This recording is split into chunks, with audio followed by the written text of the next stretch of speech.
This video is sponsored by me. That's right. The weekend retreat is happening again this year from the 11th to the 13th of July, and you don't want to miss it because this year we're studying Ecclesiastes. That's right, the book that I haven't been able to stop talking about or thinking about for the last 5 years. We're putting aside a whole weekend to look at it. So email lambda.retreats@gmail.com if you're interested. It's from the 11th to the 13th of July. Whether you're a deeply committed Christian and you have been for years and you want a based environment to have those honest conversations, or maybe you're an atheist, but there's been some part of you been saying, I should give God a chance, or perhaps you're just feeling lonely and isolated in the modern world. Either way, email lambda.retreats@gmail.com and come and join us. I've invited some of the sharpest minds of the internet to compete in a competition of intellect, cunning, and taste. Welcome, Morgoth. Hello. I'm throwing down the gauntlet. Do you accept the challenge? I do. I'm trying to figure out, we've got like a fantasy sort of evil vibe going on this year. This artwork was all drawn by Poe. You know Poe? Poe the person? Yeah. She's done a great job for me, adding a bit of life to the thing. I thought it was better than recruiting AI to the job, you know? It's much better, yeah. So the concept here is that you're this knight and you can travel outwards from Lambda's Landing, where you start. And as you go out, you collect gold in your pouch. And then you come back to Lambda's Landing and bank it and put it in your treasury. And it's only the money that you've banked at the end of the session that counts towards your score. So the further you go from Lambda's Landing, the more gold you can get. But also, if you die, you lose all your gold. I think that's everything you need to know. The first decision to make is which way you want to go. So each of the directions relates to a sort of broadly a topic. So if you go to the Dunes of Dishonesty, you'll be talking about culture. If you go to the Biased Bridge, you'll be talking about society.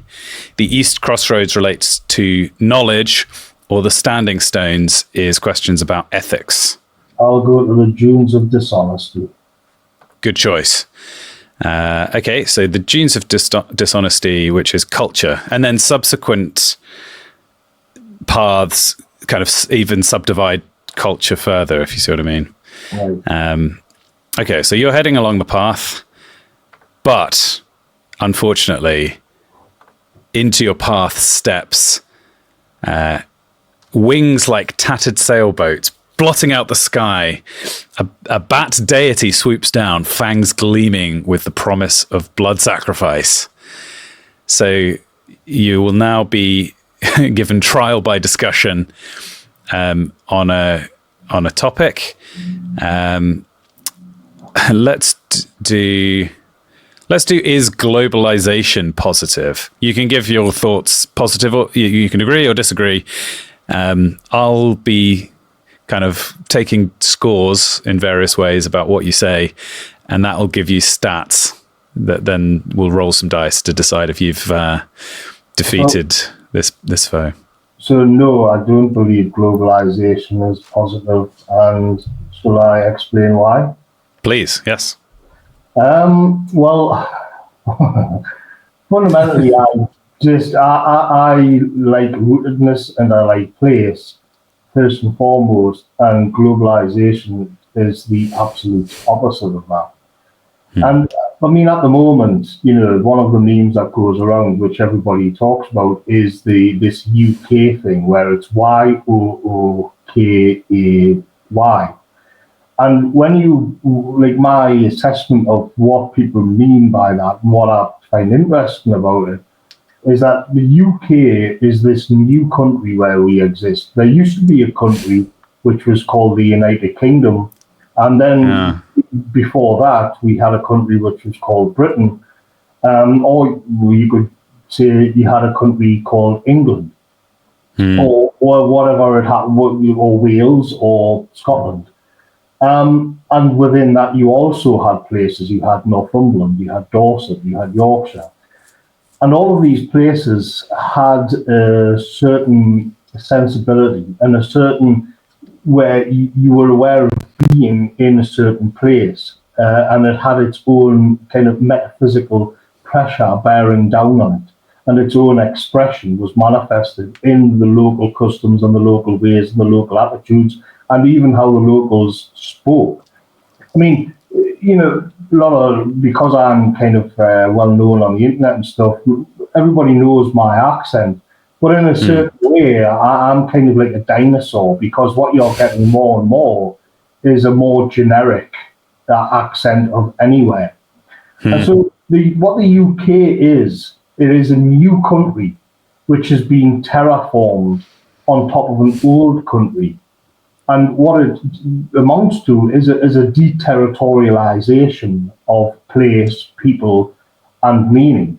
And so what you end up with is this kind of strange. I mean, I described it recently, where I remember in Lord of the Rings, where the cities which have already been conquered by Sauron in Gondor, there is citadels and things, and what they've done is put, like, the orcs have put this iron cladding over it.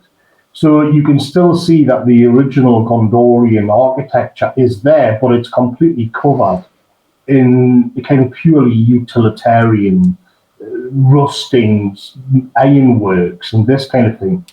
And this is what the UK has done to the United Kingdom, or to Britain. It's placed another country with obviously with different people on board on it, but different aesthetics and a different morality in a different kind of place. But fundamentally, all of that is an outcome of globalization, almost by definition. It's just that nobody thought it would go this far and cut this deep, to the point where you have this kind of Borg-like entity consuming everything and reducing everywhere to a non-place, to a generic place which doesn't have any distinctness. And the results of that are people wandering around, sort of confused and alienated and befuddled. And what I find interesting about this is that people will name the benefits. I mean, this is a hot topic at the moment with tariffs, and it could be breaking apart and all of this kind of thing. And when I was in, and I wrote an article about this, I was in Connemara on Ireland, which is this very quintessentially Irish place, a few weeks ago for a little break. And as that was happening, as the news about tariffs and all of the panic and everything was, I was looking around at the scenery there and these walls that they'd built up the side of the mountains. And I thought, people were perfectly fine here before they had Albanians on mopeds with pizzas at 4 o'clock in the morning. I mean, to be fair, they still don't have that in those places. But the general sort of the culture of globalization and of globalist products, the people were okay there. And in actual fact, there were Hollywood movies which are cited going back to, say, such as The Quiet Man, where it was idealized already in the 1930s, before any of it. It was almost like in the Middle Ages at that point. And another film that I cited was where the Richard Harris film, The Field, where the question is raised where he's cultivated this field using seaweed, which he's dragged out of the coast for decades, and he's turned this barren patch into a field. And an American comes in and outbids him. He can't compete with the American in an auction to buy the field. And there's a kind of question raised there. And the American wants to get the field, and then he says he wants to bring employment in. He wants to have employment opportunities. And Richard Harris's character, Bull McCabe, is completely against all of this, because he says, all you really have is the land. The land is what lasts. And once you've lost that, you've lost everything. It's the beginning of the end. And so it's not just that he's put all of that hard work into that particular field, it's a point of principle. And when I was in Connemara, where that movie was made, I was thinking of that as well, because if or if all of the globalization broke down because of all of these tariffs and because of this economic chaos, people would just go back to being what they were before. And I don't think that's too much of a bad thing. They may have to live a somewhat more, let's say, Protestant or Spartan life than what they would be used to. But fundamentally, they'd still have their place in the world. They'd still have each other. And they'd still have these signifiers of meaning, which makes life worth living, all of which globalization is removing from. And so that's why I'm against globalization. I don't know how long you wanted me to give on each one, but that's a basic assessment of why I'm opposed to globalization. Is it terminal? Do you think if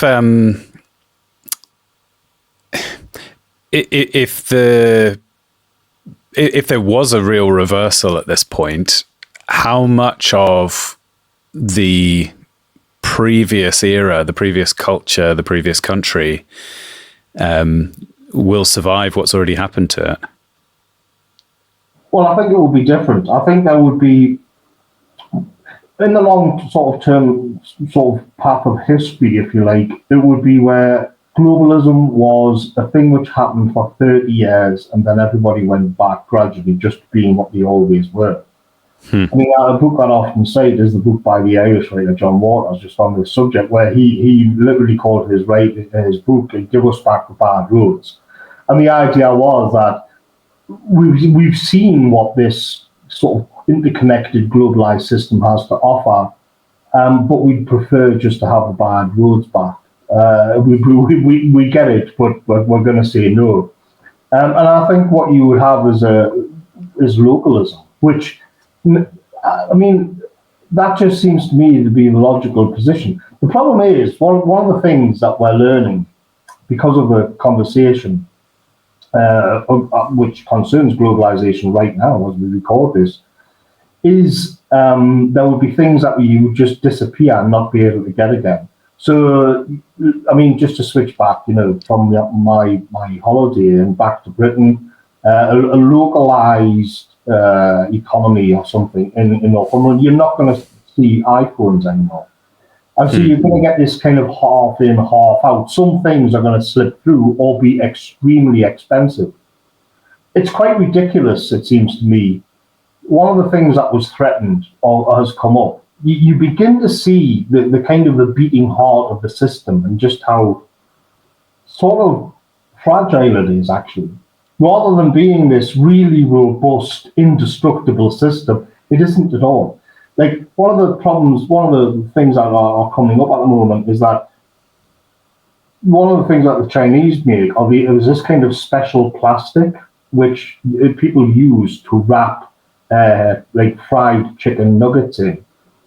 And so the idea is, like, they would have to replace that somehow on the entire processes which went into creating it. In the same way that you can make cars in America. I mean, I would like to see us make cars in Britain again. But all of these little nuts and bolts, and it's all these supply chains coming in from all over the place. It may well be that the brake pads are made in South Korea, but then there's a part of the engine or part of the computer is built in Vietnam, and it's all just this. It's all quite chaotic and insane, to be quite honest. And the idea that would just carry on in forever, I just don't buy it. So it's kind of like people will inevitably have to get used to doing with less as all of these things break down, as complex societies begin to break down, which I think we're going to start to see. Is it just an inevitable progression from you get agriculture, you get industrialization, you get globalization? It's the technology allowing us to sustain a higher and higher density of people on the same square footage of land. And your essential choice is either you have more people year after year, which requires us to live these slightly ever more anemic, meaningless lives where we are technically sustained. We have the calories that we need, but in subtle ways, everything that we interact with is becoming. It's like maybe vegetables is a good example. If you go back a couple of hundred years, the same thing. A carrot would have had so much more nutrition and so much more flavor, and so yes, more people can eat. The same amount of land can produce more carrots, but each individual carrot is this watered down, weaker version of what they used to be. So as you say, we will have to make do with less, but fundamentally the global population will have to stop increasing or start to go down because it already is. It already is, because there's a lot of discussion about the demographic problems, which are not just European anymore. I mean, it's kicking in everywhere, except places like Africa.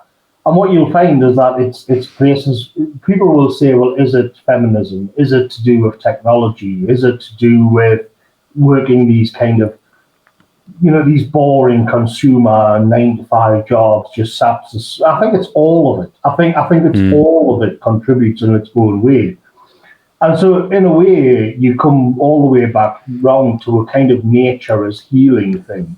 And because you have low birth rates, you've then got to import human capital, which isn't always the best, which puts strain on the societal systems and infrastructure. It doesn't. It's basically the human equivalent of a sort of boring, tasteless carrot, because it's the same thing happening all over again.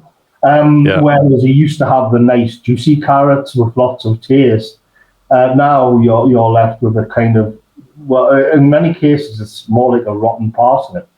And so all these things are the problem. The problem is, there's this kind of desperation to keep everything propped up one way or another. And I would like to see sensible policies coming in to start and wind things down a little bit. To start, and this isn't even any kind of radical position. I find that we could be producing like much more of our food in the United Kingdom, for example, than what we actually do. I think the idea that we import potatoes from Portugal is ridiculous, and it wouldn't be.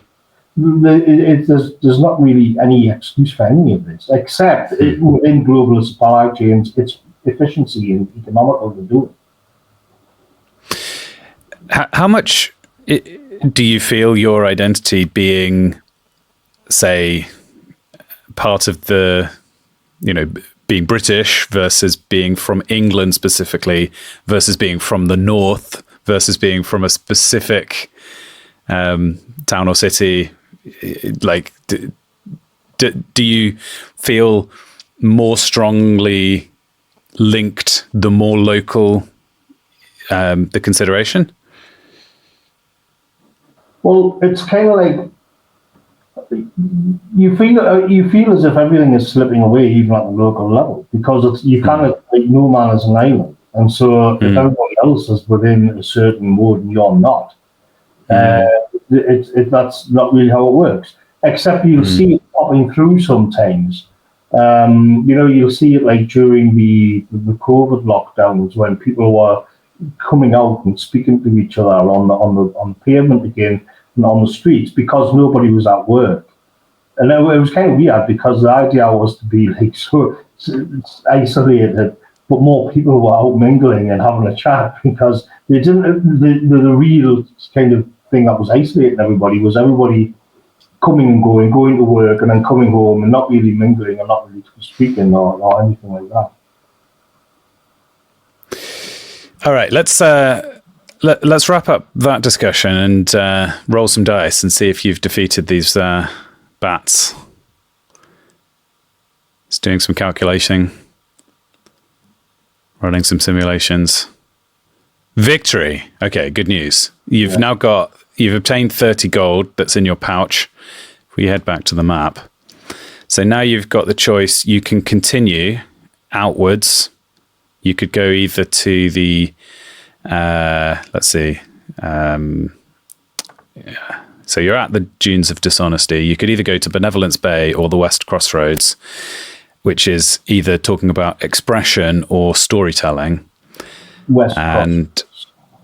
Or you could go back and bank your gold, because after all, if you... I'll go to West Crossroads. Okay, storytelling.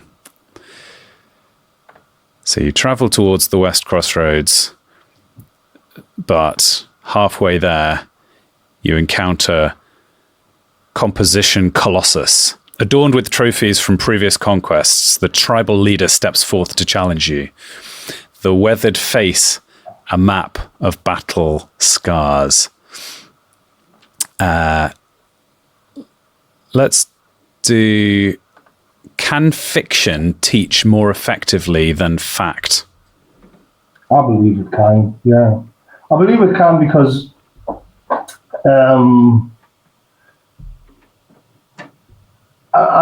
firstly, this is a big subject, but I believe that people live their lives through narratives rather than just empirical fact, and it's related to how people are not actually rational, but they're not that interested in facts.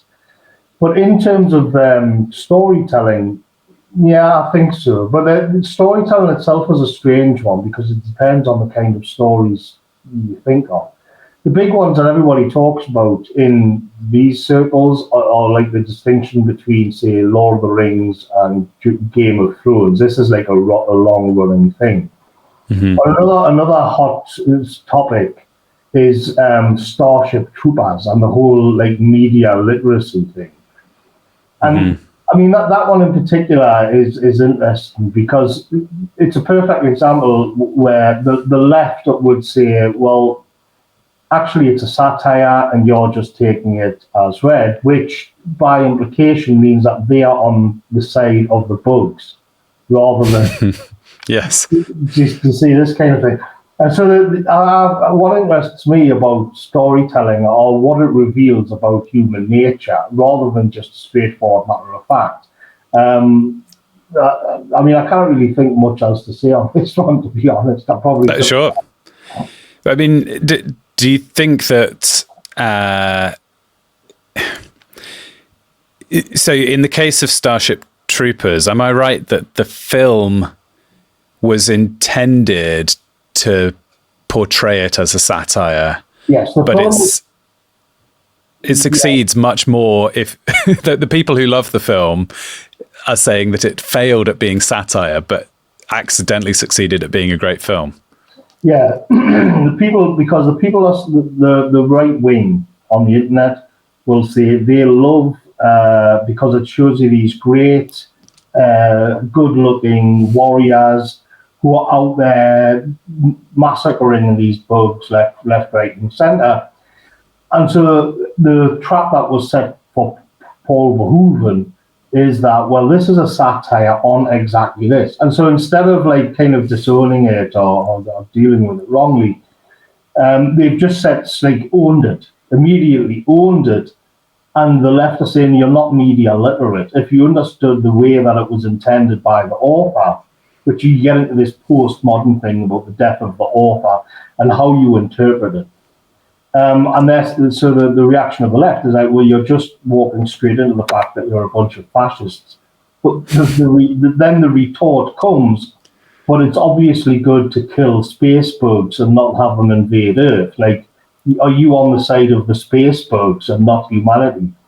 Which like touches a bit of a raw nerve, because what it reveals is that the left have this kind of inherent bias towards outgroups and destructive outgroups, and it doesn't get any more destructive than a kind of insect alien swarm that wants to wipe you off the face of the earth. And so you get in all of it. I think that people have pushed it a little bit too far, though. I think sometimes, because it gets to the point where you can just say, I'll just interpret anything any way that I want. And there's not really any grounding to anything, which can be kind of irritating in and of itself. So I saw a propaganda clip on Twitter a few months ago and I got like a viral tweet, and I was getting like hundreds of thousands of likes. And what it was like a patriotic thing where and it had the song to it. I think it was "Born in the USA" by Bruce Springsteen. And what it was, they put it to Trump and MAGA and Make America Great Again, and you had jet fighters in the air, you had cowboys, and it was all, yeah, we're back, America's back. But to the tune was to Bruce Springsteen, and I pointed out that actually Born in the USA, if you listen to the words, it's almost like a satire of American patriotism, because it's mainly about how young working class Americans were shipped off to Vietnam to die. No, it wasn't. It wasn't. It was the other one. It was Creedence Clearwater Survival, Fortunate Son. Well, it doesn't really matter because it's the same thing again. It was Fortunate Son with the guitar riff at the beginning, but it's the same message as Bruce Springsteen, where you've got this weird paradox where you've got the idea that, well, this is now hugely patriotic and it's pro-American, but when you actually kind of dissect the song itself and the meaning of the song, it's hugely critical of the exact patriotic, bombastic, jet fighters in the air propaganda, which was the soundtrack to in 2025. And a lot of people pushed back at me because then they were doing this, as if I was the leftist saying media literacy. And I thought, but it is just true what I'm saying. Like, if you are now going to say the narrative of these songs, which are critical of American patriotism, and you're just going to kind of use them to do it again, I just find that's kind of ridiculous and blind, because it also assumes that you're walking straight into the trap of what the songs were warning against in the first place, which is going off to die for rich men in Washington. And in actual fact, the recruitment numbers are way up now under Trump, which was always the thing. It was always like, we're going to get back in, we're going to breathe some pride back into the nation. Now, why am I saying, how does this, like, what's this got to do with storytelling? It is storytelling. It is narrative. It's a patriotic narrative that's being sold to people cynically, in my view.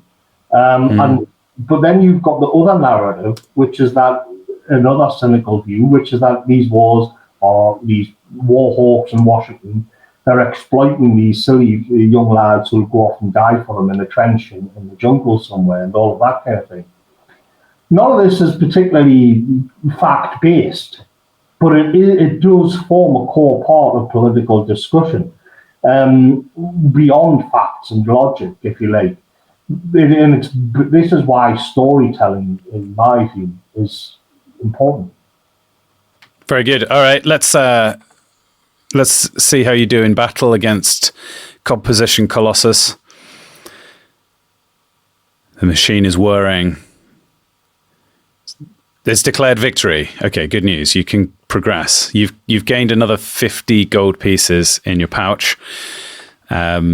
So remember, if you keep going, you risk losing all 80.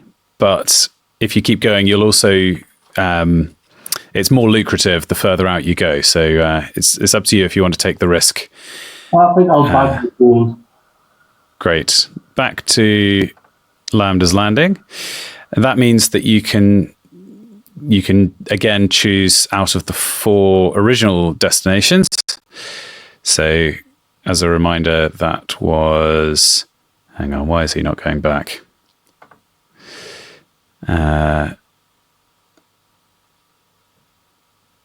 There we go.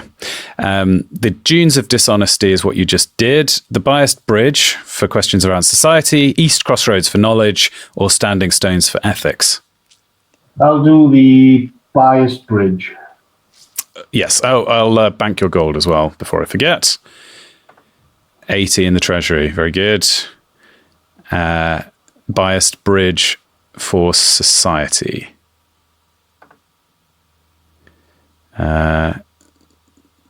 Oh, I've taken you too far there. Okay, you're traveling towards the Biased Bridge. Once again, you encounter a beast on your way. The corpse candle, a pale ghostly light, bobs through the mist, leading unwary travellers towards doom with its hypnotic dance. And the question is, how does the society in which you live compare to societies in the past? I think it's meaningless. I think it struggles to define itself or understand what its real purpose is beyond consuming, beyond existing.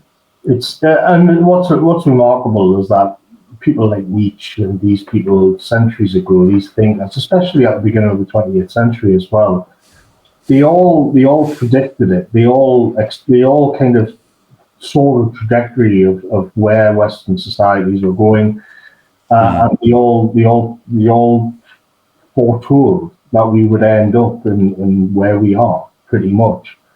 And I think in the societies in the past, there was a sense, it's almost as if they were in this kind of cocoon or a bubble, and that's now evaporated. Now you just get to wander the barren deserts of post-modernity. I read a book by Cormac McCarthy called Blood Meridian, and I haven't actually written anything extensive on it, but it just kind of lingers in my mind, just the savagery and brutality of it all. And one of the things he points out, right?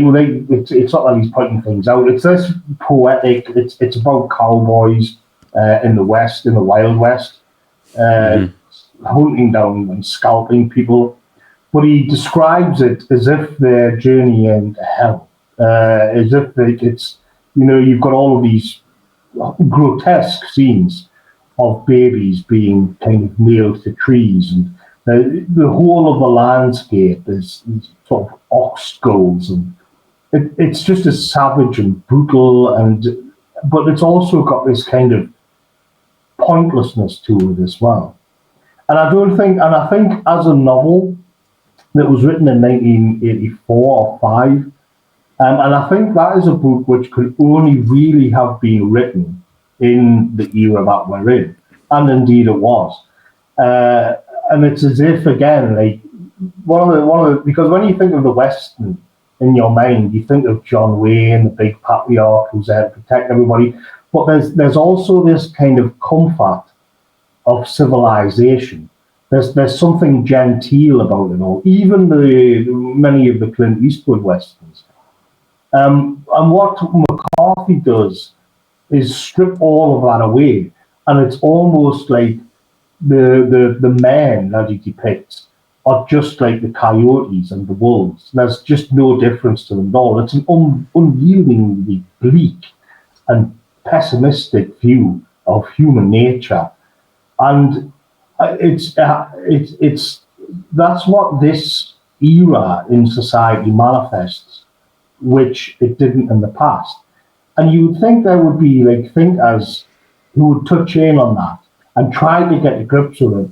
And part of the sort of the horror of it all is that it's the inability. So you've got like public intellectuals who would never discuss or try to discuss what I sort of just in my own amateurish way try to get in touch with there, this kind of raw existential angst, which is peculiar to our age. And I would say, as a bit of a Spengerian, like to where we are in the arc of civilization. But it's made worse, a bit like with the UK scenario that I was talking about earlier, where the barrenness and the hollowness of it all is people can't actually, it's as if even the ability to describe it is lost, which just makes everything worse. There's not this kind of big brain on the television at 9 o'clock at night guiding you through what's gone wrong with society. Everything's just moronic and imbecilic. But deep in your bones, you feel this kind of dread, the abyss is opening up under us all. These kinds of feelings, I just don't think were there in previous incarnations of society, primarily because they had God. They had God there to cushion the blow, to give answers and to give meaning. And instead, what we have is the kind of scorched earth, crusty sort of bones sticking through the dry, cracked mud, with like no rain clouds in the sky, nothing there at all. It's a bleak assessment, but that's how I would describe how our society is different to what existed in the past. Has this change come about because of somebody's decision, or was it inevitable? No, it's inevitable. There's the way I would say it is that it's inevitable because we are in the winter of the Western civilization's arc. So winter is a time when things become barren. It's a time when everything kind of calcifies and you see branches falling off the trees and the ground becomes hard and inhospitable. But there's a kind of comfort in a cyclical history worldview because you're not particularly surprised. I wrote an article for the Islander magazine a few months ago where I explored how it must be for a progressive to live in this era of history, where we should be heading towards the Star Trek world, but we're not. And the wheel of fate is now turning. And it's a dangerous time because they're going to wonder why. What decisions have been made? What were the decisions that led us to this part? And all of this kind of thing. And I think you have to that leads you to a path where you just have to keep going back and back and back. Well, if this particular historical event had turned out this way, or if this thing had not have been invented, or if we just had a different economic system, and all of this. But there's a certain inevitability to it all. Having said that, there are some things you can do which is to mitigate the damage. And that's why I mentioned earlier with Connemara, it's how my kind of worldview links up. And it's that if you scale back and you understand what's coming and you accept that materially you might be worse off, but in the long term, demographically, in terms of all of these different groups coming in, and in terms of just having the basics of life and finding meaning in the mundane, you'll be better suited. But this is a heretical view in an age of progress, which when progress has stopped happening, of course. But in the end, if you could just kind of scale it all back, you'd be in a better place to weather the coming hardships. But that's a minority view, unfortunately. So we're strapped on for the ride.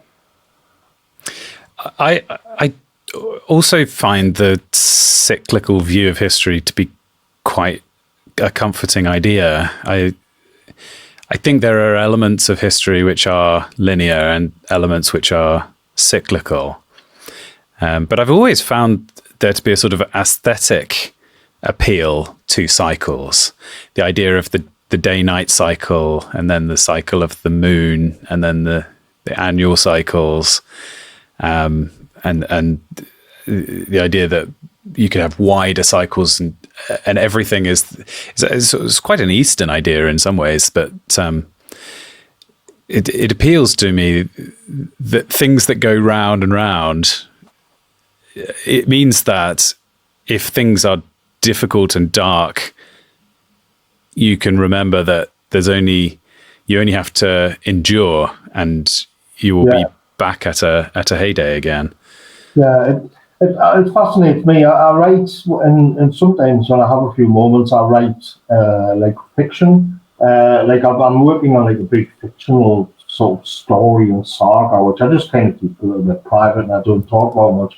But it's all about cyclical history, because the idea that you would have some people who are in the know, most of the masses wouldn't understand the nature of the cycles. But you would have people who are slightly outside who did, and they would be trying to manipulate the cycles or trying to cheat the cycles and this kind of thing. And it all fascinates me as a kind of philosophical inquiry. What would happen, for example, you could have one particular region that decided to just completely isolate themselves and deal with and be completely stagnant. So nothing would be invented or uninvented or changed in much of a way. And it would be a kind of really depressing, monotonous way to live. But there would not be the ups and the downs and the craziness of the cycle. The other idea would be to somehow try and break it, which is, I think, like what the Western left is. I think that's an under discussed element of sort of the Faustian drive. It could be like most sort of embedded within leftist thinking, which is like we will break once and forever, and we reach for the stars. In the same way that transhumanists are trying to find a way for individuals to live forever, there's a sense that progressives want our current civilization to live forever, where it feels like the natural way of things. I think the unbreakable natural way of things is for a civilization to have a rise and to have a fall and be replaced, and another civilization will spring up out of the ground. And I think Faustian is the right word to the attempt to escape that. The assumption, which is a question that we touched on earlier, the assumption that, and this is something that Oren talks about and McIntyre talks about in relation with Nick Land, that we've somehow reached this escape velocity, and these complex systems will just carry on replicating themselves without any more human cultural input. And so globalism is an example of this, because people will say, well, even if the West collapses and America becomes a second-rate power, it'll carry on with China, and then after China there'll be something. I don't actually think that will happen. I think it's rooted fundamentally in Western thinking and Western logic, and I think it'll begin to break down. And in actual fact, I think you can already begin to see where that's going to go, which will be less sea-based and more land-based across the Asiatic continent. But in terms of all these crazily complex supply chains and whatnot, I don't see. We see that the spanner in the works in all of this would be something like AI.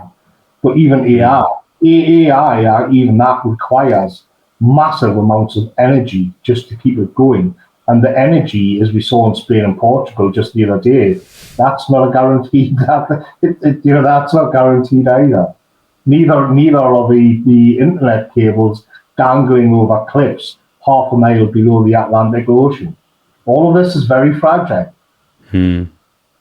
Yeah, I think AI has peaked. I think we're going to pretty soon start seeing people saying that the AI boom has already kind of passed. I think there will be some aftershocks, but I think the earthquake is subsiding, and the world is adjusting to these technologies existing, and they'll stop seeming so potent and magical and start feeling more ordinary and limited, like all the other technologies that we live with. Yeah, and it's got this kind of low status attached to it. I think what it'll do is create.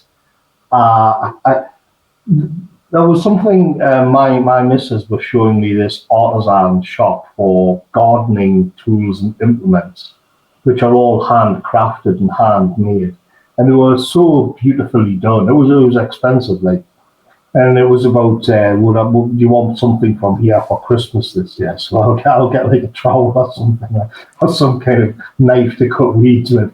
but it'll be like beautifully crafted. And I think that there's a space for that kind of thing opening up in the face of like unending slop. It'll be that again. Good. Well, let's do battle. The corpse candle is facing off against you.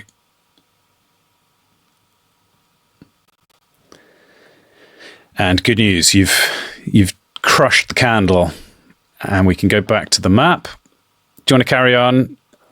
You can either go towards organization or identity. I'll go to identity. Okay, that is the paradoxical planes.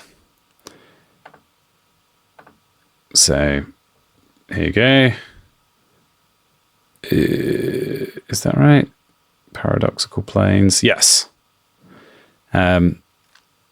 But as you might have come to expect, on your way there is a mountain watcher, and the mountain watcher is going to ask you a question. Okay, what aspects of your identity are most important to you? I think it's been forced on me because of circumstances such as mass immigration, which is that I belong to a tribe, which is the white British as it stands on the census. And that's kind of, I'm under threat. We all are. It's kind of strange because it wasn't always like that, but it's come across, and it also comes across as superficial. And it touches a little bit on what I was saying about sort of Cormac McCarthy's bleak assessment of man in Blood Meridian, where I've come to, that's why the book resonates with me, because I've come to have an unbelievably bleak and pessimistic view of humanity writ large. And it seems to me that what it comes down to is a kind of existential, you protect your own, you look after your own, and then that's it. And the rest ought to be treated with suspicion. Because if you don't play that game, you're just like wandering around. You're just like an antelope waiting to be taken out by the hyenas. And this is again, it's a rather bleak, but I think necessary aspect of it. And it's kind of depressing as well, because you think we could have carried on having high ideals about humanity for a long time. It's just that the bullshit got called, really. You know, these kind of airy-fairy universalist assumptions. I wish people would be honest about it and say we didn't really mean it. You know, I see a lot of people, and you'll see this again, like in the American Constitution, or with say various Christian approaches to sort of universal humanity and all of this kind of thing. And people get in all these kind of convoluted positions where they're going to try and take an institution as it stands, which had all of these noble principles embedded within it, and they have to try and operate within that framework. So let's, if you say like the American Constitution or something, and everybody bickers over the true meaning of it and where does it specify this or that. But there can be little doubt that there was a kind of drive at the time to universalize these things, or that's at least how it turned out. And I wish it would be, people would say, well, yeah, well, now we know better. Okay, maybe that was how we thought. Maybe we were naive, but now we know better, and we're going to change that. And instead, they don't. They try to sort of find wriggle room within that framework, if you like. And where it ends up is that this kind of thinking about groups becomes embedded in law and kind of locked down hard. And it just leads to misery, absolute misery, which you see today, for example, on social media. It's all about this grooming gang program, which was on Channel 4 last night. I didn't see it, I didn't watch it. But here you have a logical conclusion to that kind of thinking. And I feel as if, like, there's a certain sort of snobbishness where you want to think, well, this is why does that affect me? Why do I have to care about that? Is that a part of my identity? And in a way, it is my identity being under attack. Whether I want, like, whether you want to acknowledge it or not. And so, you know, in a kind of as a kind of Gen X, I could say that, well, my identity is that I like New Order or any Morricone soundtracks or all of these things, you know, all this kind of superficial fluff. And I get that it would make me this really interesting individual. But I'm kind of like, no, I'll opt for the kind of the grog racist position at the end of the day, because that's the one that matters. That in the real world writ large, that is where the battles are being fought. That's what it's about. It's not that I think, like, Pink Floyd's best era happened to be in the early 70s, or all these positions, and it's not that, like, oh, well, I'm a fan of the prequels of Star Wars. No, this is all just garbage. This is what's handed to you as an identity. And so at the end, it has to be tribe. It has to be peoplehood. That's what matters. That's what stays. It's amazing how resistant. So, you know, I'm a straight white male. None of those aspects of my personality were things that I felt a particular attachment to, as in they didn't figure heavily in my self-identification. They weren't something that came to mind quickly.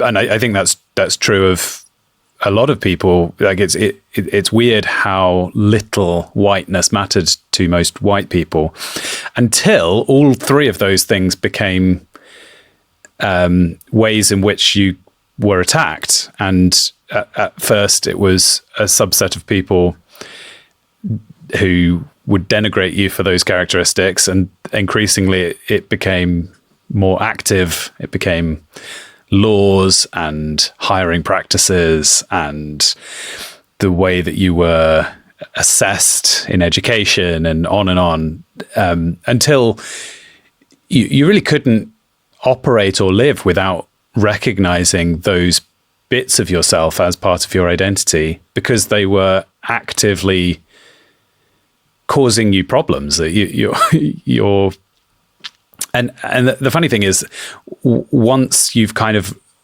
reawakened white people or men or, you know, straight people out of a kind of liberal haze, and say, you know, you're a tribe in a certain sense.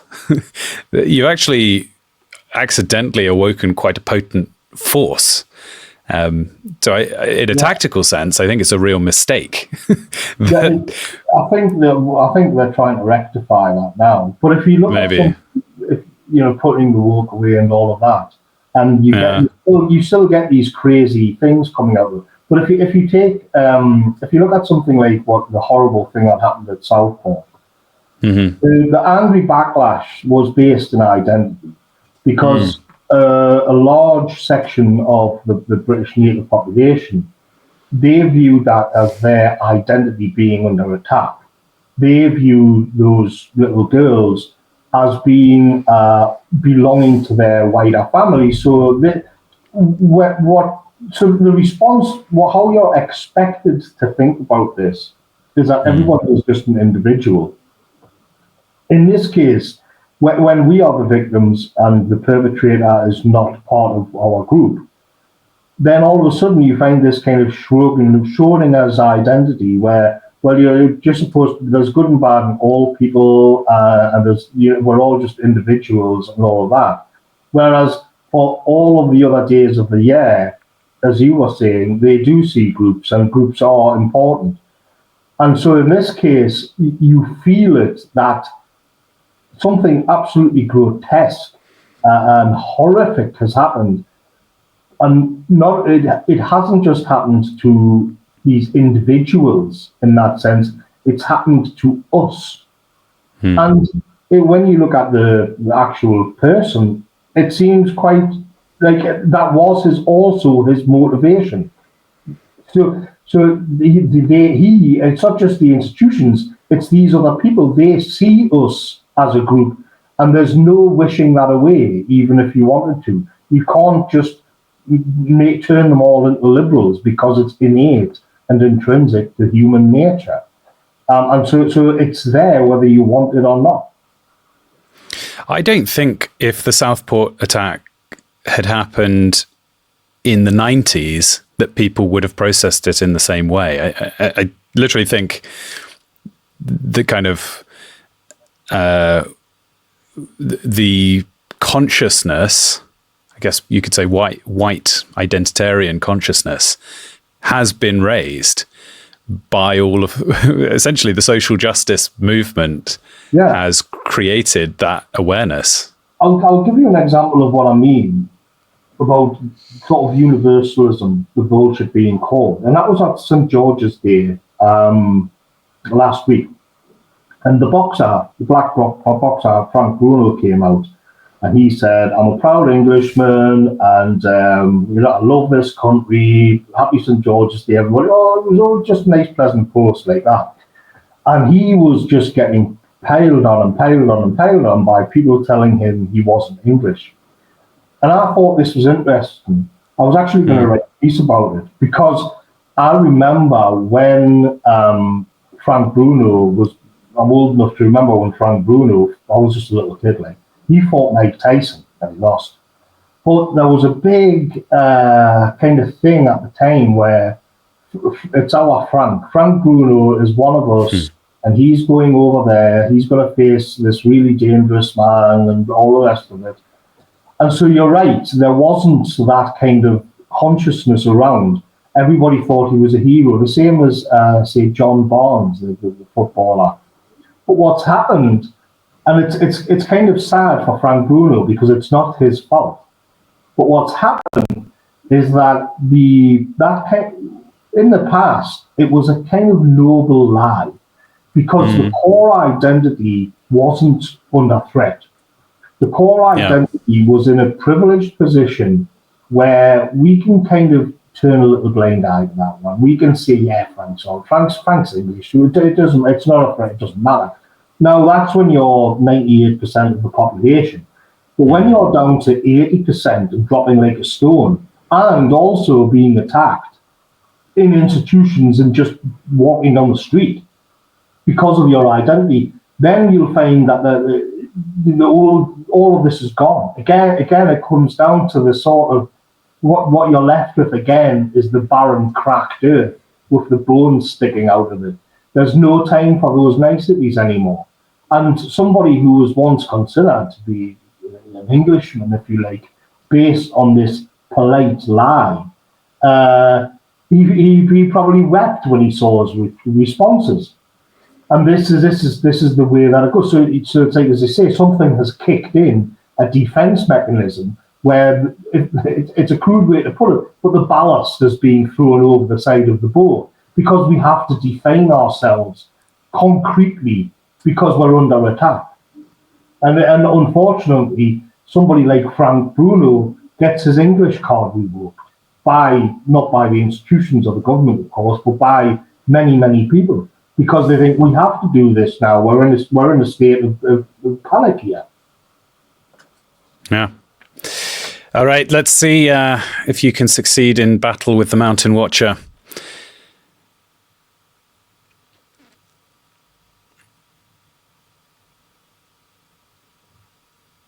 Good news.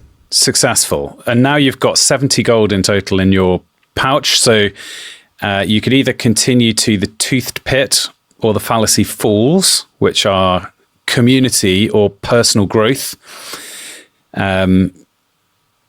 at the risk of losing your 70 gold, or you could head back and bank it. I think I'll bank it. Good idea. All right, so back to Lambda's Landing, and I will click bank for you. There you go, banked. Nice. Okay. Do you want to? I think we've got time maybe for a quick one last journey out. Do you fancy? So you did culture. You did society. I'll do knowledge. Knowledge. That's the east crossroads. All right. You're heading out towards the east crossroads, but what do you know? On the path, one eye. Actually, one eye is the same drawing as what we just saw. Let's have a different. I don't know. I'm feeling Hydra. How about harmonic Hydra? There we go. So it's a sort of three-headed dog, I guess. Okay, so this is knowledge. Oh, I tell you what. Should we do? Yes, just for a bit of fun, for something a bit lighter, a bit different to finish with. I've got more like quiz questions. So you'll do 3 rounds of these, and then that will determine, and then we'll finish. All right. So okay. Question 1. Who painted Starry Night? Oh, it's got. It looks like it's multiple choice, but it actually isn't. Vincent van Gogh. Correct. Okay, question 2. What is the largest ocean on Earth? Pacific. Correct. And question 3. Let's go maybe one slightly harder. In which year did the Titanic sink? You don't have to get it bang on. 1917. 1917. I think Titanic sink year. Yeah, 1912. Okay, so I will give you a slightly reduced score on that question. Let's run this.